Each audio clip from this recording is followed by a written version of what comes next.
Hai, Assalamualaikum. Selamat pagi, salam 3 Ramadan 1443 Hijriah. Alhamdulillah, kita berada di bulan Ramadan, bulan yang sangat mulia. InsyaAllah, pada tahun ini saya kembali dalam program Cita Rasa Ramadan Giat Mara Negeri Selangor tahun 2022. Untuk hari ini, kita akan buat satu menu pencuci mulut ataupun dessert yang sangat istimewa di Negeri Selangor.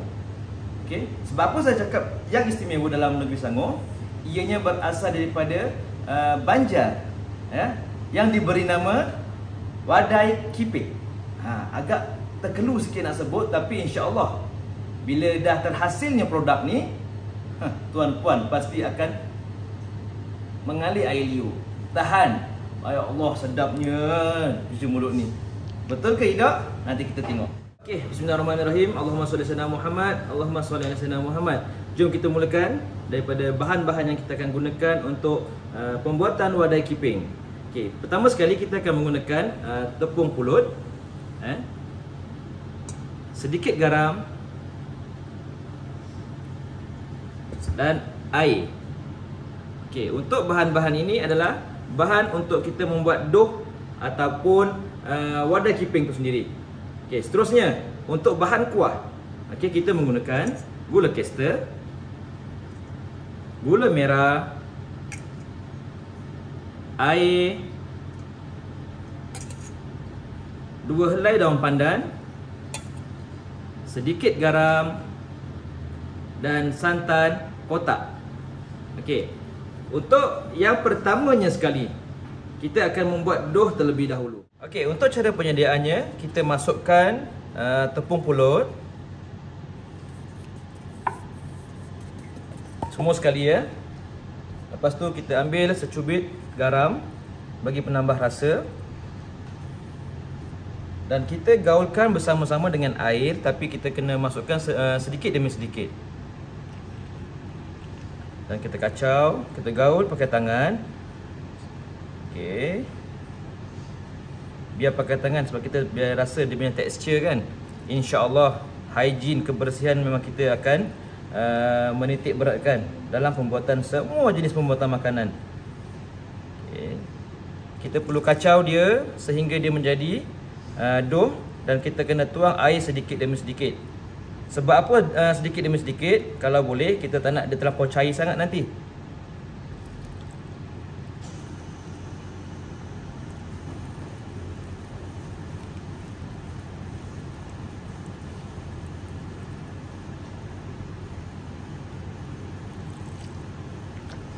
Okey, kita gaul lagi sehingga dia menjadi dough.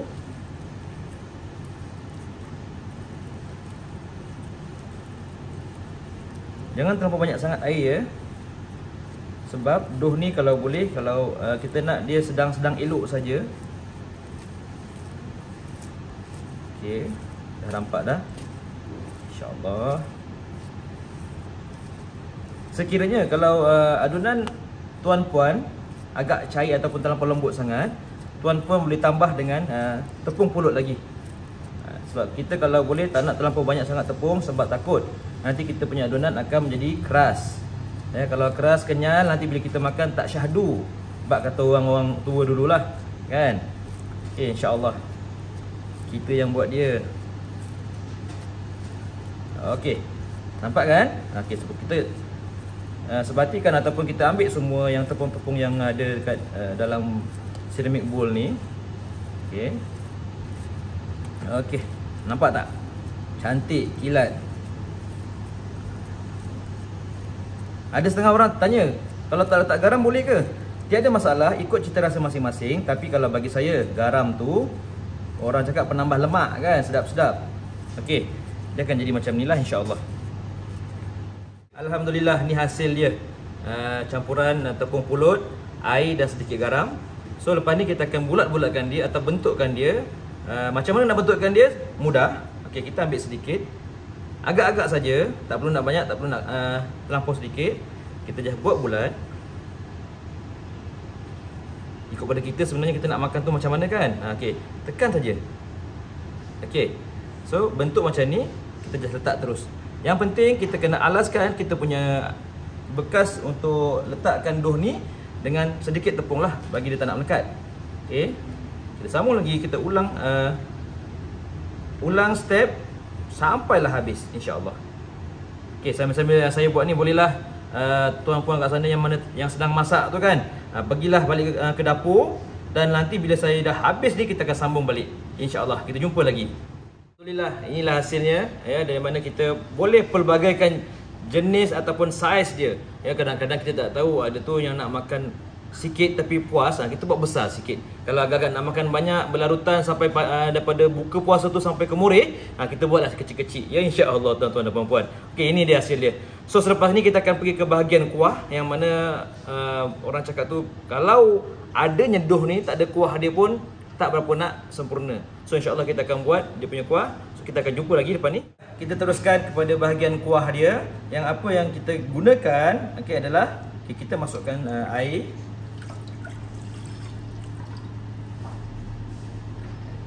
Kita masukkan gula merah. Dan kita masukkan gula caster. Okay, dan kita hidupkan api. Api perlulah sederhana. Okey. Okey, selepas kita dah masukkan ketiga-tiga bahan tadi, air, gula caster dan gula merah, kita gaul dia bagi sebati sehingga gula larut. Seterusnya kita masukkan 2 helai daun pandan. Okey, sebab apa kita kena masukkan daun pandan? Daun pandan ni adalah penambah rasa, penambah bau bagi sesuatu produk ataupun pencuci mulut. Okey. Bagi disebati, dan kita masukkan sedikit garam. Sedikit garam saja bagi penambah lemak-lemak dia. Okey, kita kacau lagi. Okey. Dan yang paling best, yang paling akhir yang kita kena masukkan adalah santan segar. Okey, bismillah. Kita masukkan semua sekali. Jangan sampai ada yang tertinggal ya. Okey. Kita kacau dia. Kacau sehingga santan dan gula-gula tadi sebati, dan pastikan minyak kita ataupun minyak, maafkan saya, api kita jangan terlampau kuat. Kalau kuat, takutnya santan ni akan pecah minyak. Tu yang saya nak cakap minyak tadi tu. Takut kita pecah minyak. Alright, sekejap. Kita kena tengok api kita dan kita gaul. Okay. Gaul sehingga macam mana tu? Bagi dia mendidih dan larut semua gula-gula yang kita masukkan tadi. Tengok daun pandannya pun dah tak sabar dah. Dia dah terbuka bagi daripada ikatan. InsyaAllah ikatan antara kita kekal sampai bila-bila. Amin. Itu dia. Ini bukan orang cakap tu bukan pick up line tapi untuk apa? Untuk mengeratkan kita dalam bulan Ramadan ni, insya-Allah. Okey, kita kacau sehingga mendidih, dan selepas ia mendidih kita akan masukkan kita punya doh tadi tu yang kita dah kecil-kecil, bulat besar, bulatlah besar kan. Kita akan masukkan dalam ni semua, insya-Allah. Okey, bagi dia mendidih dulu.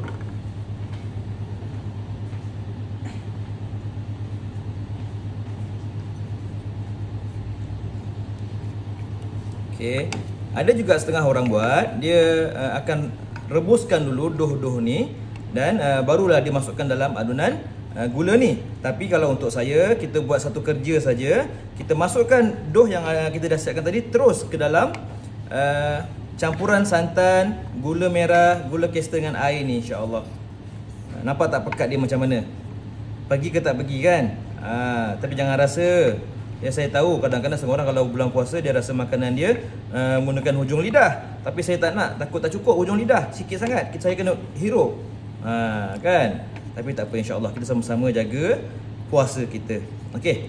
Ni dah sambil-sambil kan. Daun saya pun dah mula ni terbuka.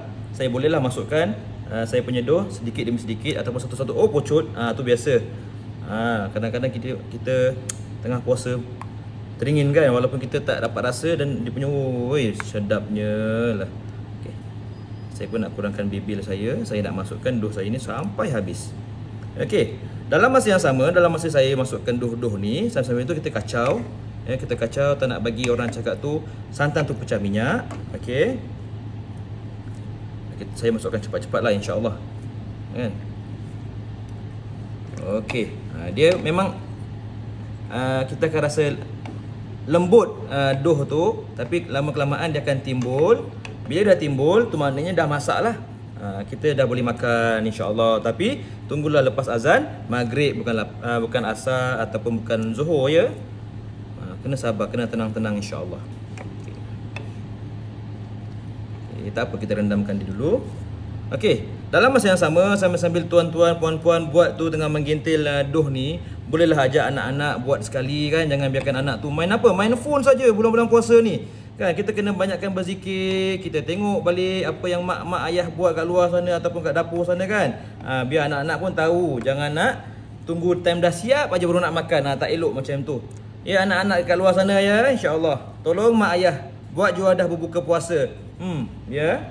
Ada yang terasa ke pelatih-pelatih saya kat sana? Tu rezeki awak semua insya-Allah.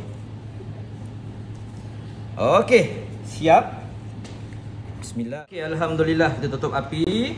Okey, kita tukarkan kepada ladle ataupun senduk untuk kita dapatkan dia punya isi-isi dalam tu. Allahumma sholli ala sayyidina Muhammad.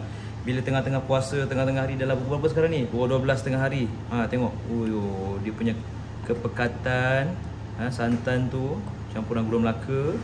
Allahumma sholli ala sayyidina Muhammad. Kadang-kadang ada orang tanya tau, boleh ke Din nak masukkan, orang cakap tu biji sagu.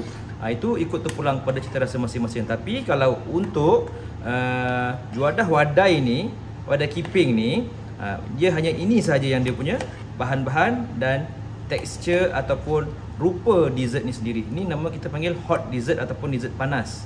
Ya, yang kita ya Allah Subhanahu dia punya asap tu. Allahumma sholli ala sayyidina Muhammad. Okey, so lepas ni saya akan hidangkan untuk anda semua dan kita sama-sama menikmati mata dulu. Nak menikmati dalam mulut tak boleh. Kita menikmati mata dan seterusnya. Ini adalah satu juadah yang sangat mudah untuk anda semua buat di rumah sana. Okey, nanti kita jumpa lagi.